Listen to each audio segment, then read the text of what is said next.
Good afternoon, YouTube. All right, I'm going to show you how to make the simplest, most delicious, the easiest roast beef and gravy that you have ever had. Go get you a big old pile of mashed potatoes because you're going to need a lot of them. This stuff is good. All right, let's cook, y'all. We got a family to feed. All right, let's get started on our roast beef. All right, we're doing this one in the slow cooker, and we're using... Just cooperate, please. Thank you. We're using one of my favorite cuts, which is an eye round. Okay. Now, this cut is relatively cheap. I think this one was $4.49 a pound. I bought it at the big warehouse store. Okay, the big box store, and it's not quite 6 pounds, almost. But I want to show you something. It does have the fat cap here. Yes, that's fine. But look at how little marbling there is. This is incredibly lean. Two things. Lean is tough, or it can be if you're not careful. And lean also means it can be, not very flavorful.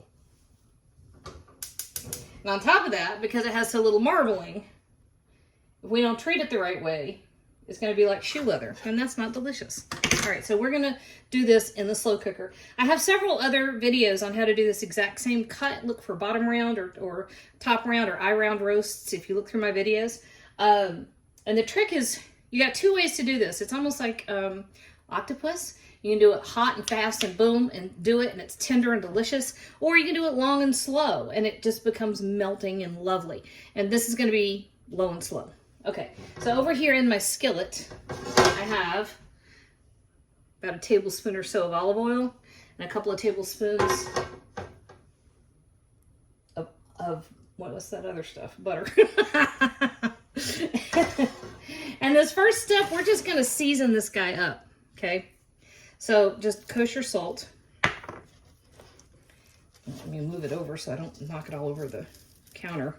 And when I am doing dishes like this where I am going to be using my hands, you notice I've portioned out all my stuff already. So don't come at me for not using gloves. There are no commercial gloves that fit me.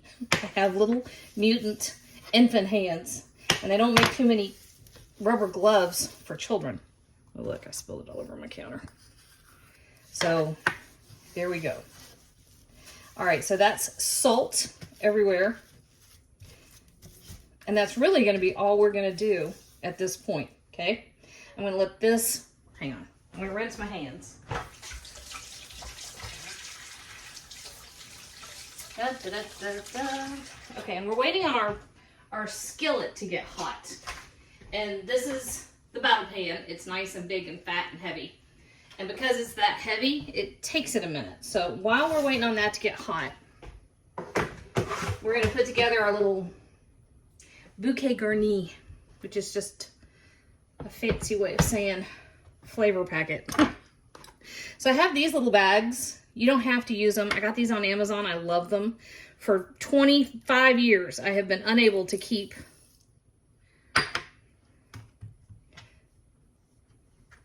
butcher's twine in my kitchen. I have too many children that have too many creative ideas. And so it never fails. I come out to use the butcher's twine, and somebody's got it. Just like apparently they've gotten my pestle. And really, everything I need to use is disappeared. All right, hang on. I've got to go do some kid search. Hang on. Well, I didn't find the pestle, but I found my meat tenderizer in Joey's room. What are we doing, people? I don't understand why this is what we're doing. And in the meantime, my pan got hot. So here we go. This is going to go right in here. Now, the only purpose of this step is flavor. Searing meat does not lock in juices or any of that kind of stuff. But what it does do is add that nice, rich, deep umami goodness, which is what we're after. And we have a few other ingredients that we're going to be adding to this that are going to do the same thing. So this is just kind of like stages. All right. So here's my little peppercorns in my bag, my muslin bag. And you can just crack these and add them to the liquid if you want. That's it. You don't have to pulverize them. just enough to wake them up and bring out the flavor. And we're adding a whole ton of garlic. We're adding about 2 bay leaves. My bay leaves broke, so it's 2-ish. 2 relatively small sprigs of rosemary. And I like being careful with rosemary because rosemary can absolutely dominate a dish. And then I have a bunch of fresh thyme, which is by far my favorite herb. I think if you do nothing but add fresh thyme to half your dishes, the flavor will be so stunning. And I like using these because eventually I kill it, but for $2.99, I get far more herbs than I would get with the $1.99 blister pack. And if I keep it alive for a couple of weeks, I get multiple times of time. It's way more than just the little blister pack. All right, so I'm just throwing all that in there, capturing all this. This smells incredible. Oh, this is like, I wish a perfumer would make a perfume called fresh rosemary and thyme. And I want it to honestly smell like exactly that. I think that would be amazing. If I ever got super rich and I could have my own signature fragrance, mine would smell like roasted garlic. Crushed thyme and fresh rosemary. Quite possibly balsamic. I don't know. All right, so I've got my little pressure cooker back here. And that little bouquet garni is going to go in there. And I'm also going to add a couple of onions. This is about 3/4 of an onion. I grated part of it to make some barbecue sauce. It's kind of waste not, want not, y'all. And then we are also going to add to this an 8-ounce package of sliced baby bellas. Those are small portobello mushrooms. Okay. Just a nice, rich brown mushroom. We're using those because we're using canned beef broth. Listen, everybody's like, oh, you gotta have homemade. And yes, I will say, if you are making your own, your cooking will be elevated by 10. However, making beef broth especially, chicken broth not so much, but beef or lamb or any of the other stocks is a very time consuming and it can be a very expensive process. So no shame if you're gonna use canned, but here's what I want you to do. I do want you to use lots of fresh herbs and garlic to wake it up. And I want you to use something with the umami to give it some richer, deeper flavor. That is two cup portion.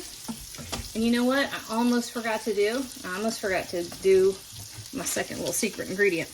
All right, so we're also going to add 2 tablespoons of red wine vinegar.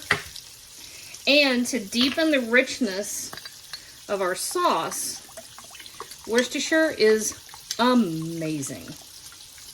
So a couple of tablespoons of Worcestershire.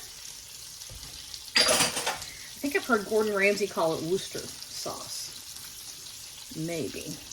I was on the train in Paris, and I was rehearsing how to say the district where I was staying, this Lustenpont. And this gentleman next to me started getting tickled over my accent, and then he said, "It's okay, I can't say Worcestershire sauce." That was my Worcestershire interaction in Paris, which was perfect. All right, so this, I'll move everything around so y'all can see better. This is beginning to develop the color. Can y'all see that?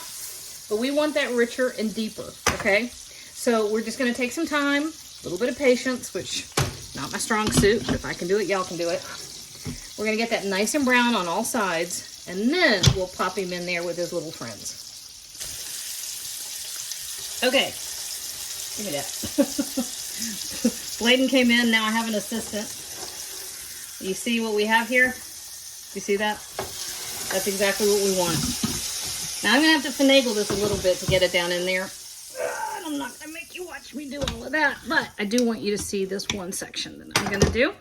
So we do have all the butter and the brown bits and the kosher salt that was on the roast and all that's down in here.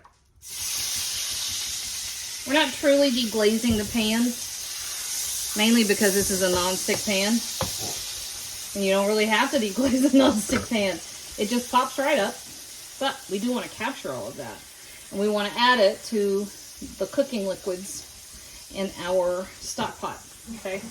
So remember how I was saying that if you're going to use canned broth, that's fine, but you need to do some stuff to enhance the flavor. This is one of those things. Layden had a coughing fit, in case you wondered if he was strangling in the background. He very nicely left the room. Thanks, Bladen. Right. Choked on a bit of water. Bladen hasn't learned how to drink yet. We're still working on that. 2 more years to go and I'll be licensed in it. He's a little developed. He's behind in his milestones. He's 21 and he can't drink from a cup. Okay, so slow cooker. I almost always have to get Boone to come in here and help me do this. Slow cook, 6 hours. I think I just don't touch it. And then mid-afternoon, we're going to be ready to go. All right? I'm going to do some dishes and sit on my butt and watch trashy TV. All right. So I pulled the top off. And this is what we're looking for. This is important. When you put a fork in this, you want it to shred. Just like that. If it doesn't shred that easily, it's not done. Put it back in. This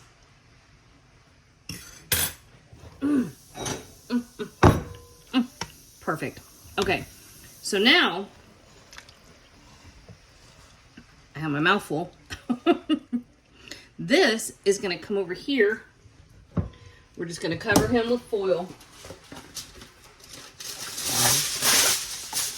I have some potatoes in the oven, but this is going to be fine. And I'm not going to make you watch it, but I'm going to pour all the juice over here because we're going to turn that into the gravy. All right, here we go. So I put the beef back here, and Joey promptly got into it before I even had it set over there. And I just strained all the liquid into this pot. Here's our bouquet garni. That's kind of giving all it's going to give, okay? And then the only thing that's left, I tossed the onions, but the only thing that's left are these mushrooms, which that's up to you. If you want to use them, great. I'm gonna. There. Now, this, it's pretty luscious, but it's not very thick. We wanted to have all that flavor. How'd I get a grapefruit spoon? Flavor's great, but we want some body to it as well. I'm going to show you how to do that. Yeah, that's just about right.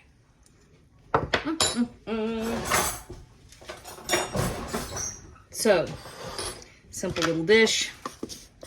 Cornstarch. Now I have a whole bunch of potatoes. You know what?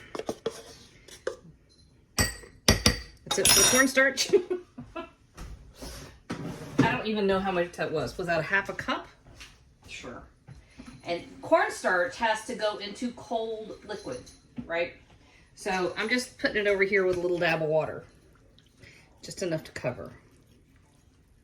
And I'm going to stir this up until the cornstarch mixture, technically known as a slurry. There we go. And you'll notice that even if it doesn't want to mix right away, or even if it's lumpy initially, it'll clear up. Just keep at it. Now, if you let it sit for more than just a minute, the cornstarch will start to settle out of the liquid. You'll have to give it another stir. All right, over here. Here we go. Our liquid is already coming back up to a boil. And you can do this with a flour slurry if you want. They're more difficult to use. It's harder to get the raw flour taste out. It's more easy to get lumps too. I never knew that because all we had when I was growing up was the cornstarch. I mean, the flour slurry. Or you could do a beurre marnier, although you can see on the top of this, we still have a good bit of the fat from the butter and the olive oil. There wasn't a whole lot of fat that rendered out of that roast, but there is just a touch of butter on top. So I don't really want to add any more to that. I think what we have is perfect. And as soon as this comes to a boil, it's just going to boil for a minute, and that'll be as thick as it's going to get. So let's let that have at it. And we're on the final moments. All right, we are ready. All right, so you can serve this. There's so many things that you can do with this, and they're all phenomenal. You can do it over grits. You can do it over polenta. You can do it over mashed potatoes, which is what I have. Woo, hot. Don't burn yourself. There's no bad way to do this. And then take some of that beautiful beef.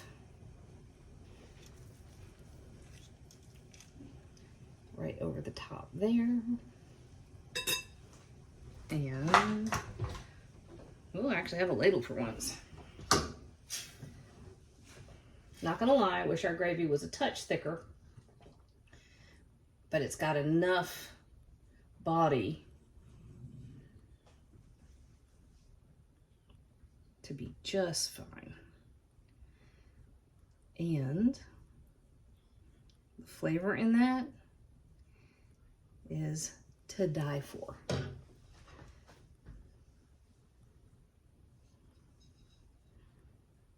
Eat your heart out, because that's good food.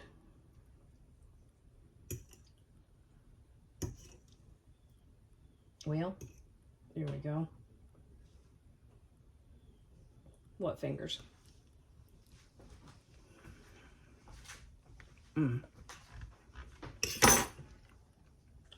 Everybody's gonna love you over that.